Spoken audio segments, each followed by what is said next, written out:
Myself, Dr. Deepu R.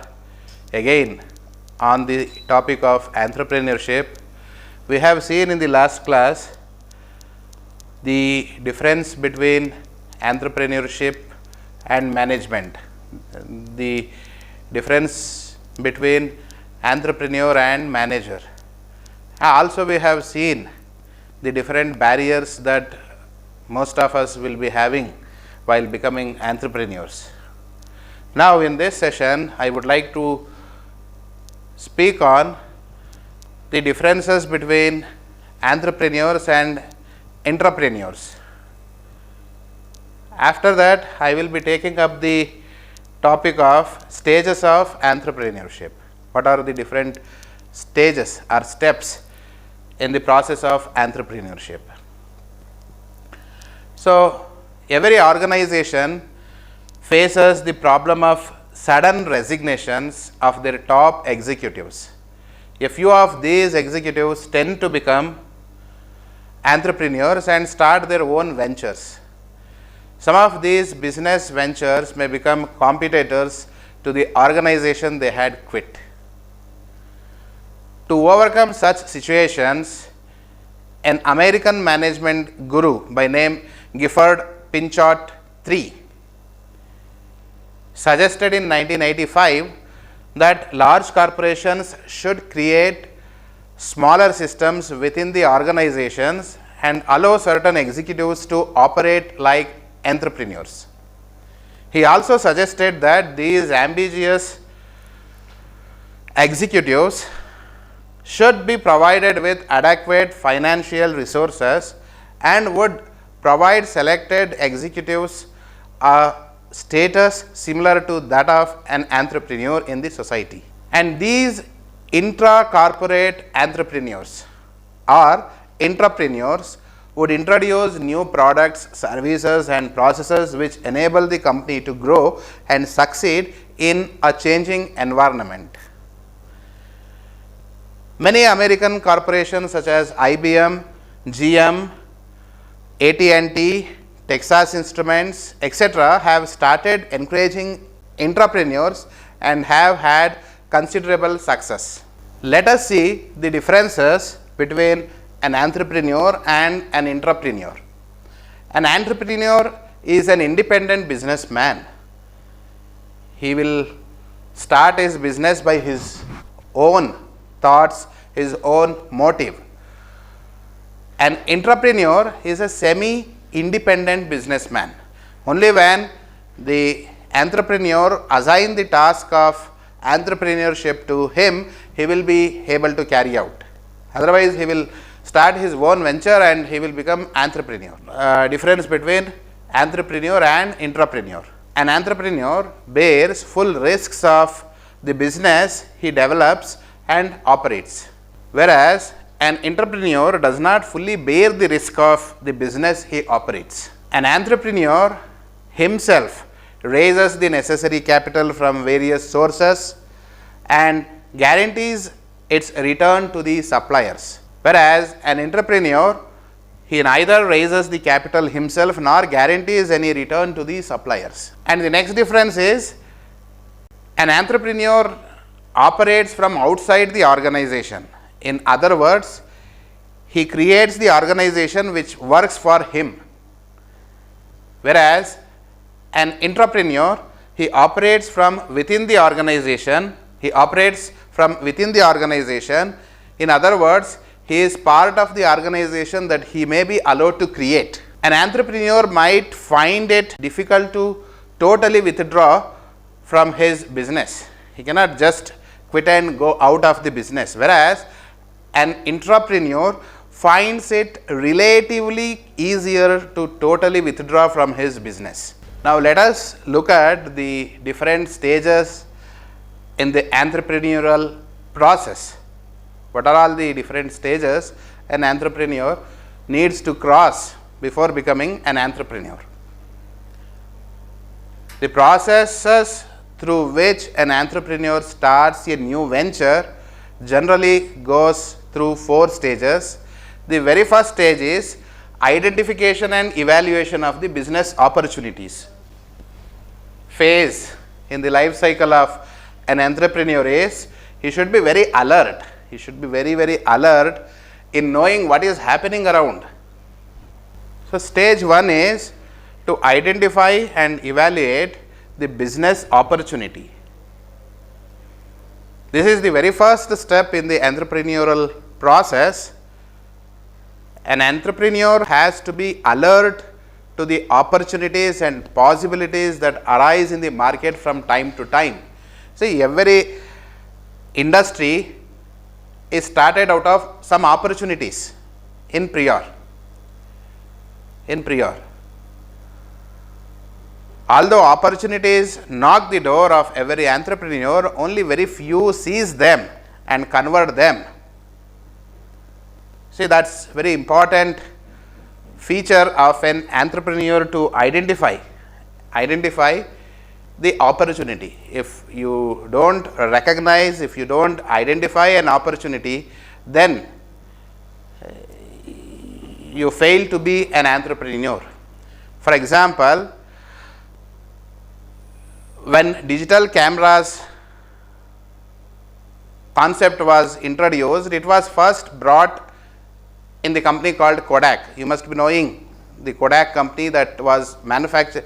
It was a photograph company which used to sell the reels of analog cameras. We remember that before digital cameras, we had analog cameras wherein the reel was supposed to be inserted into the camera, and after clicking some 31 photographs, we were supposed to take it out and go to the printing office. Kodak used to, or some printing service used to print the photographs from the negatives that we had from the roll. Now, that was the business going on. But when digital camera concept was introduced, it was introduced first in the Kodak company by an employee of Kodak. But Kodak did not show interest in digital cameras. Now you see where they stand. See, that was the starting point for people to move from analog to digital. If you are not identifying your opportunity, then someone else will grab that opportunity. So, others, they grabbed the opportunity, they introduced digital cameras. Now, people use only digital cameras. Haven't seen any people using analog cameras. If it was captured initially by Kodak, if digital cameras were given, because Kodak said our business run out of the printing of negative rolls in the form of photographs, so our business will go down if we adopt digital photography. That was the reason given by Kodak, and now you see where they stand. They failed to grab the opportunity of digital cameras. Now, one more example I would like to give you is on Nokia. We all remember that very long back, Nokia phones were used everywhere. Everyone used to have Nokia phones because it was so strong and robust that it was good as a phone. But after the introduction of the Android into the mobiles, the operating system into the mobile phones, Nokia did not accept Android initially, and they went ahead with their own existing technologies at that time. Whatever they had with that, they went. Other companies like Samsung, they all introduced mobile phones which were with Android phones with lot of features. Now, a lot of apps are available because of this Android. Obviously, people moved towards Android mobile phones. Now, Nokia, after from few days or few years, Nokia has accepted Android, but now market has been seized by others. It has been captured by others. Say, opportunities knocks at your door. If you don't open the door, if you don't grab the opportunity, then it is your fault.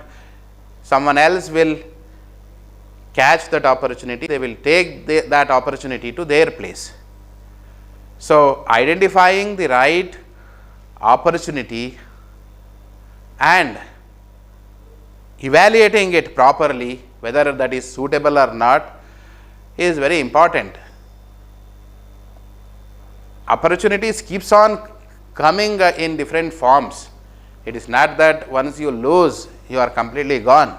Maybe you lost one chance, but if you start leaving the opportunities which keeps on coming to you, then you will never become an entrepreneur. So, identification of business opportunity and evaluation of that is the most important task in the process of entrepreneurship. And so, opportunities have to be not only identified, but also analyzed with respect to the following two parameters. One is on real and perceived value of opportunity, and second one is risk and returns of opportunity. On these two parameters, opportunities are to be analyzed. The first one is on real and perceived value of opportunity, whether what I am getting is right opportunity or it is not a good opportunity. And the second one is risk and returns of opportunity. What is the risk associated and what is the return that I get if I accept this opportunity. Certain questions that are generally asked during the assessment of opportunities are: what market need it fulfills? Now, what are the requirements in the market, and whether this opportunity, if I make use, I will be able to fulfill those needs. Why does this market need exist? What is the need for this market to exist? That is the second question that is usually asked, or it comes into one's mind. What is the size of the local and international market of this market need? See, people are in demand that I accept, but what is the size of the market? Whether it is very small but guaranteed, or it is very big not guaranteed, or it is in between, that question has to be taken into account. And who are all the competitors that exist if you start this venture? What is the size of the local and international competition that exists in this market need? Knowing about competitors, their strength is very important while starting your own venture. See, we have seen companies like Torino, Limca, they were all being manufactured in India by Indian companies earlier, but they were all taken up by multinationals like Pepsi, Coca-Cola. Now, only these two are the major giants in the field of soft drinks. If you come out with your own soft drink company, for example, whether you will be able to compete with Pepsi and Coca-Cola companies, because they are the companies who will grab you into their shoulders after a jump. The moment you get up slightly, they are going to pull you towards them. That is how we have lost all our local products, not only in terms of soft drinks, even in all other fields, whether it is soap, paste, they are all being overtaken by others. And what patents might be available to fulfill this need? This is one of the question that has to be answered. And where will the revenue come from in this activity? So, In some industries, revenue keeps on coming at every stage, whereas in some it comes only after the end product is taken up. For example, the best example is agriculture. You spend years together in growing some items and you expect the profit will come after that, but what is the risk associated with that? Whether the profit is guaranteed or not, they are all to be answered. The next step in the process of entrepreneurship is to develop a business plan. A business plan is nothing but a description of the future direction of the business. In other words, a business plan describes the business as well as the industry in which the business exists. It formulates all plans with respect to marketing, finance, production, organization and operations. Therefore, to exploit the defined opportunity and achieve expected results, a good business plan has to be developed. Unless you plan your business, unless you create future plan of your business, running it becomes very difficult. Now, in the stage 3 or in the next step, determination of resources required. Assume you have identified your opportunity for your business and you have evaluated that opportunity, it suits well. Assume you go ahead, you prepare your business plan. In the business plan, you have to ensure that how your business runs, which are the processes, how many employees are required, what are all the machineries needed, and how much capital is needed to run this business. All those things you plan well in advance. Next, you need to determine the resources required. So, you cannot run a business without thinking about the resources involved. Assume you want to start a cricket bat industry or factory in Mysore. Is that possible without the required wood? You cannot use any wood for cricket bat, because in one shot itself the bat will be broken if you use any wood that is available locally in your place. Then how to get the wood needed for cricket bat? Maybe it is grown in Punjab or Kashmir. The willow trees are grown very well in those areas. How do you get those resources? That you need to ensure, that you need to plan. So, determination is more important. Determining what resources are needed. I cannot use an alternate resource most of the time. So, if instead of willow wood, can I use plywood? It is not possible for a cricket bat.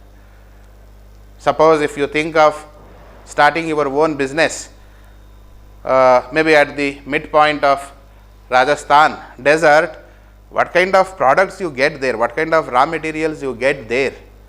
Say, you need to look around, find out the resources that are suitable for your organization, for your venture, and then should have a good idea of the various resources required with respect to the quality, quantity, prices and sources.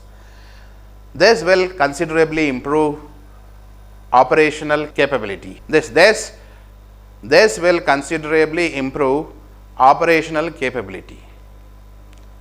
And the last stage is the creation and actual management of the business. See, here we are just thinking what to start, how to start, all those things. Now we start, we creation and actual management of the business. See, the life of an entrepreneur begins from this point, but it actually flies at this point. Once you decide that you are ready with your plan, once you are thorough in your ideas, you have to implement, you have to create your organization. An entrepreneur has to be aware of the legal and practical hurdles that he has to face in the process of physically creating his business. What are all the legal hurdles, the practical hurdles that he has to face? That is more important. See, once you decide, you start your venture, but after 15 days, after 1 month, or after few days, people should not question you legally. They cannot comes to you giving complaint about your organization, your industry. So, legal and practical hurdles are to be addressed before. An entrepreneur should also anticipate potential problems and possible solutions. If during the runtime of my organization, if I face any issues like this, how I should deal with that? That kind of solutions I must have planned before. That means I should clearly know all the possible problems that are going to come in to which are going to appear in my way of running this industry, and how I should tackle them, how I should solve them. It is a bit difficult to identify the problems first of all, because the solutions that were used long before on such problems are not going to work. See, problems are always dynamic. Problems are always dynamic. We assume that such problems were solved, they were taken up by others before or by ourselves before, but problems are always dynamic, and static solutions most of the time they don't work. So, your solutions or your mind should be dynamic in nature. You cannot address the dynamic problems with static solutions. An entrepreneur sails or sinks with his business. Once you create, throughout the existence of that organization, entrepreneur keeps on managing the business, but he should be alert, he should be good enough in handling the things. Hope the business stages are clear to all of you. Now we shall move on to the roles of an entrepreneur in economic development of any country. Entrepreneurs play a very important role in the development of any country and its economics. Entrepreneurs play a very important role in the development of any country and its economy. In fact, if economic development is the effect, the entrepreneurship is the cause. An entrepreneur actually acts as a catalyst in the process. An entrepreneur, I just repeat, an entrepreneur acts as a catalyst in the process. The role of entrepreneurs in shaping the economic development can be summarized as follows. The very first point is, entrepreneurs help create business organizations by mobilizing the savings of public. If entrepreneurs do not start their business, public saving is not utilized. See, money without utilizing properly is a waste. It is of no use. The banks that collect money from us lend loans to others or needy people, in turn encourage the new industries, encourage people to start their new ventures. It happens out of money. That money comes from different sources. Sometimes the government gives, sometimes bank people gives, and sometimes public donates. The savings of public is being used, or it is used in the creation of business. So, therefore, entrepreneurship make use of this money that was not being used, or that is not being used. The second point is, they provide large scale employment which reduces the unemployment problem in the country. The most important result of entrepreneurship is solving unemployment problem to some extent. Your organization may not give employment to all unemployed people in the country, but certainly it addresses the issues, it gives employment to some of them. That solves the problems of some. If more and more organizations, more and more entrepreneurs start their ventures, all these unemployed are covered. So, solving the unemployment problem of a country is through entrepreneurs, entrepreneurship. And the next is the entrepreneurs, they promote industrialization in rural areas and reduce regional imbalance. We all know that people at urban areas, they are with good education system, they are with good health systems, they are provided with good transportation, they are provided with the good things in the society. Whereas if you go to the rural areas, they are avoided with lot of opportunities. Say, how to give opportunities to them? It is to provide opportunities by removing the imbalance, in the regional areas.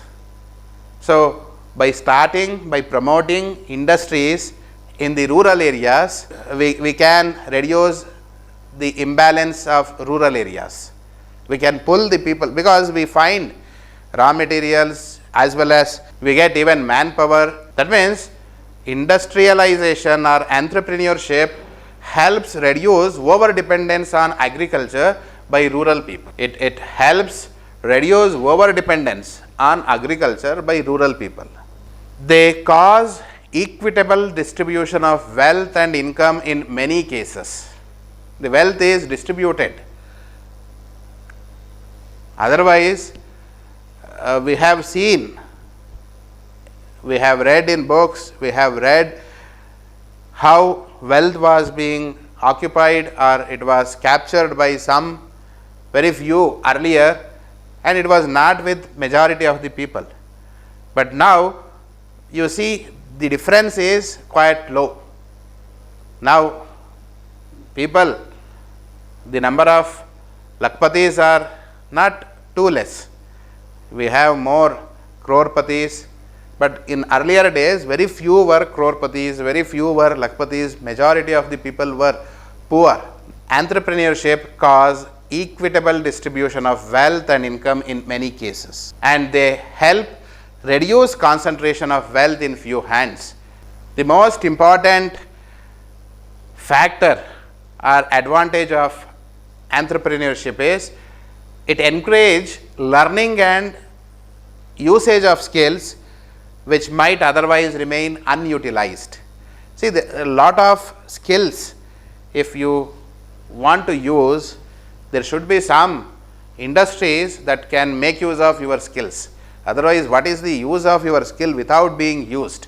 Encourage learning and usage of skills which might otherwise remain unutilized. They increase forex reserves of the country by exporting their goods and services. When we create lot of enterprises, when we create lot of industries, obviously countries' exports increases. So thereby contributing to the economic stability of any country. The forex reserves of the country increases. Entrepreneurs are basically change agents.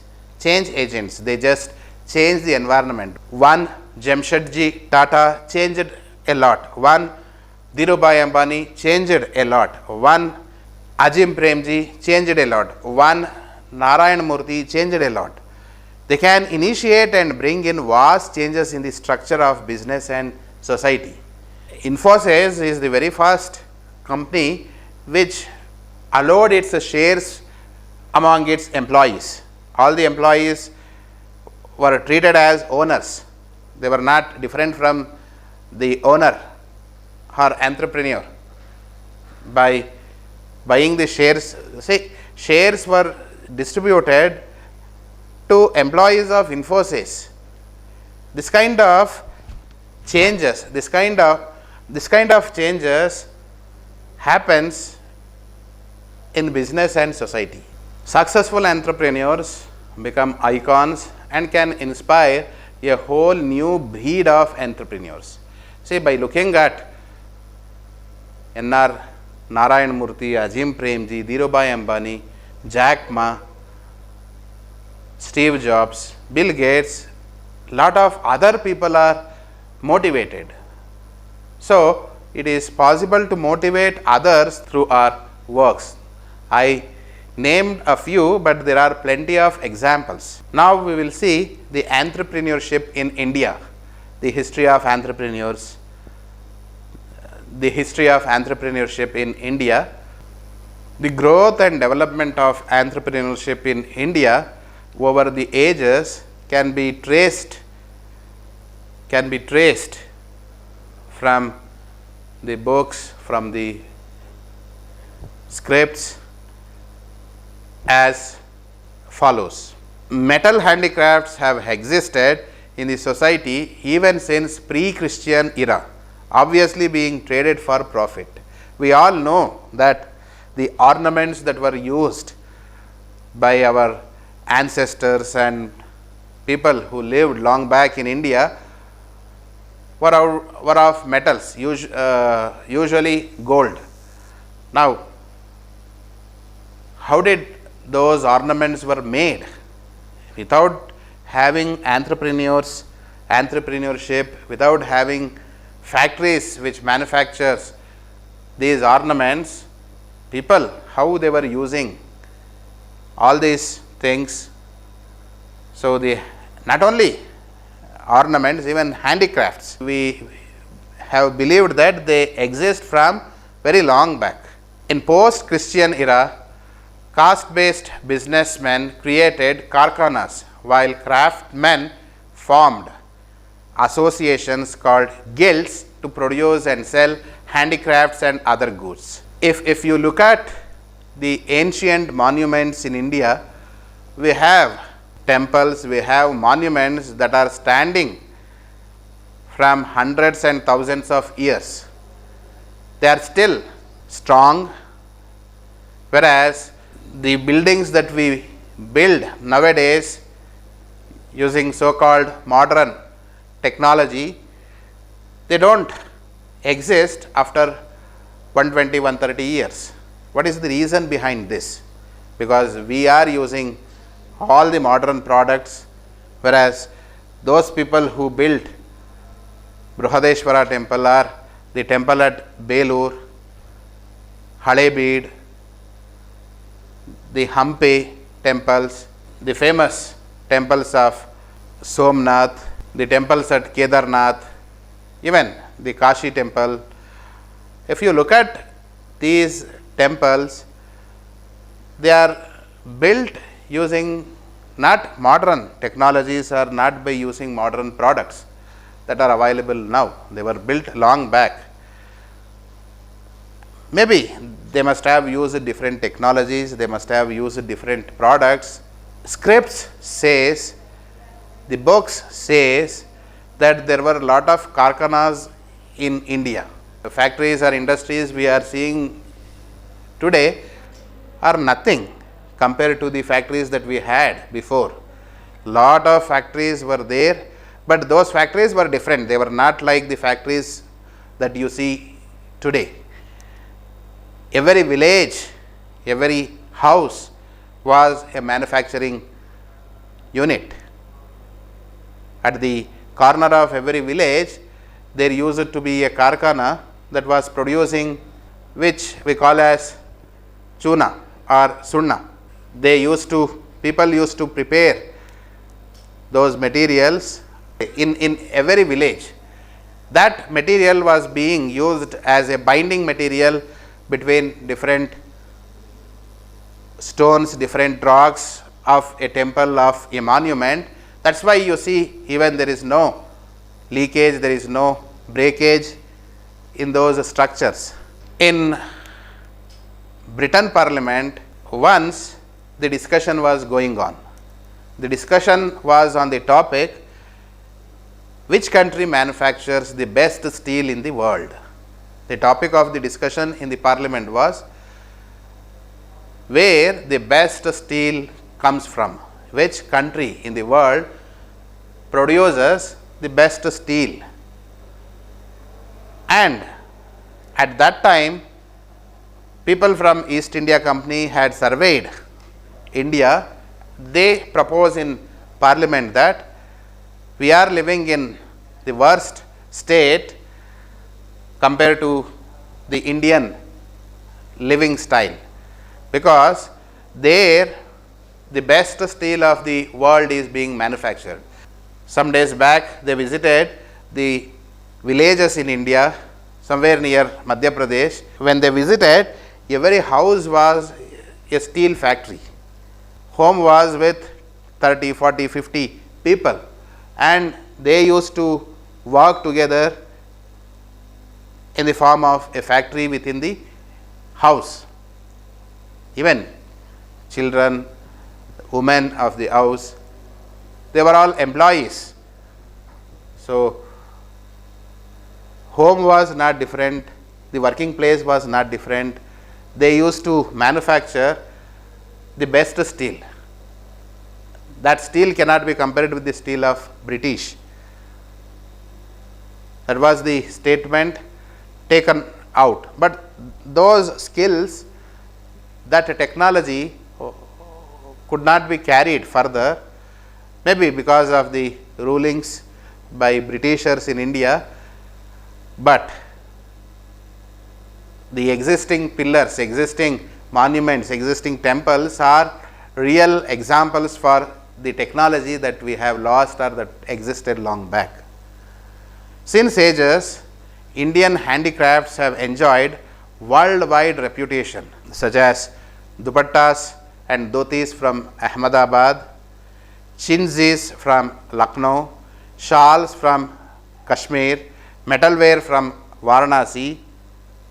See, different parts of the country are known for different items. If you look at our Mysore, you get lot of things out of sandal. The sandal made structures, elephants, the palace structure. Every place is known for its own products, its own handicrafts. If you look at Rajasthan, you will not get items made out of sandal, whereas if you go to Kerala, you get lot of Ayurvedic, lot of things which are locally made. See, every part of the country is unique. In the modern era, the first traces of internship, the first traces of entrepreneurship was seen during the domination of British East India Company. A few Parsi entrepreneurs like Lauji, Nushirwan and Manji Danji built ships and produced gunpowder for the company. Ranchodlal Chotalal was the first Indian to think of setting up a textile manufacturing unit in 1847, but failed in his attempt. However, he succeeded in his second attempt in 1861.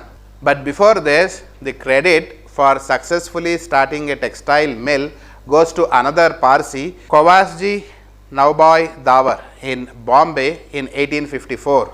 This was followed by Nauroji's Wadia, who opened his textile mill in Bombay in 1880. Jamshedji Tata established the first steel industry in Jamshedpur in 1911.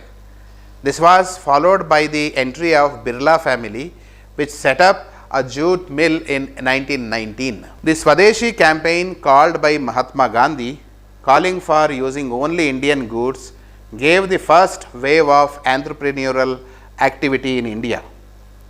During this period, the traditional business communities like the Jains and Vaishyas gave up their conservative attitude and joined Parsis to become industrial entrepreneurs. Post-independence, the socialist practices of the Nehru government actually helped Indian entrepreneurs by giving them protection from multinational companies, but this also prevented the Indian goods from being sold abroad. I personally call even Mahatma Gandhi ji as an entrepreneur because he led the Swadeshi movement in our country after Bal Gangadhar Tilak. At that time, lot of foreign products were avoided and British could not tolerate, they could not tolerate the movement. That was the reason why in 1911 the King of Britain came to India and he announced he is taking back the rule of division of Bengal. That was done in 1905. If you look at history, lot of things have happened, licenses, quotas, red tapes, high taxes, low productivity, black market, monopolies, etc. marked the first 40 years of Indian independence. Despite all this, India saw the emergence of two of the most well-known entrepreneurs of those times, Dhirubhai Ambani and Karsanbhai Patel, who overcame many obstacles to sow the seeds of their empires. When the country's economy finally opened in 1991, entrepreneurs of the likes of Ajim Premji, N.R. Narayanamurthy, etc. came on the scene. And as we move on to the 21st century, there is no stopping the Indian entrepreneurs from taking on the world. Yeah, let us stop at this point. We shall continue in the next class. Thank you.